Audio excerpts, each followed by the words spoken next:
உங்களுடைய வாழ்க்கையில துன்பம் வந்தப்ப அம்மான்னு சொல்றீங்களோ அப்பான்னு சொல்றீங்க எனக்கு தெரியும், முருகான்னு சொல்லுங்க. அந்த முருகன்கிற நாமம் உங்களை காக்கும்.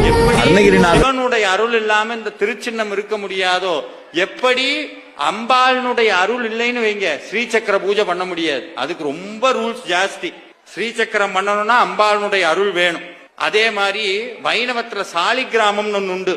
சாலிகிராம பூஜை பண்ணணும்னா பெருமானுடைய உத்தரவு வேணும், இது பண்ணணும். இதெல்லாம் எப்படி சாஸ்வதமோ அதை விட 100 மடங்கு அதிக பலன் தரக்கூடியது வேல் பூஜை. முருகனுடைய அருள் இல்லாமல் ஒருத்தருடைய வீட்டிலே வேல் தங்காது, வேல் வராது, வேல் வராது. அது ஆயுதம் அல்ல. நிறைய பேர் நினைச்சுக்கிறேன் அது ஆயுதம் அப்படின்னு. ஆயுதம்னா கொல்லணும், கொன்னாதான் அதுக்கு பேர் ஆயுதம். சூரபத்மன் மேல முருகப்பெருமான் என்ன பண்ணார்? வேலை ஏவினார். வேல் உள்ள போனோன்னு அவன் என்னவா மாறினான்? நின்றவனே குமராயன் முருகையா, உருகாதா மனசுனுக்கு ஒன்ன விட்டா யாரையா?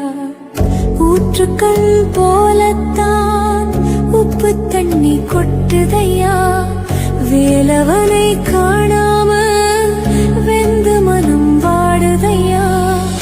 ஆறுமுகம் உனக்குண்டு, அழகான மயிலுண்டு, ஆறுதல் தான் சொல்ல ஒரு ஆளுமில்ல இங்கனுக்கு. வேல் பிடித்தவன் விடுவிடல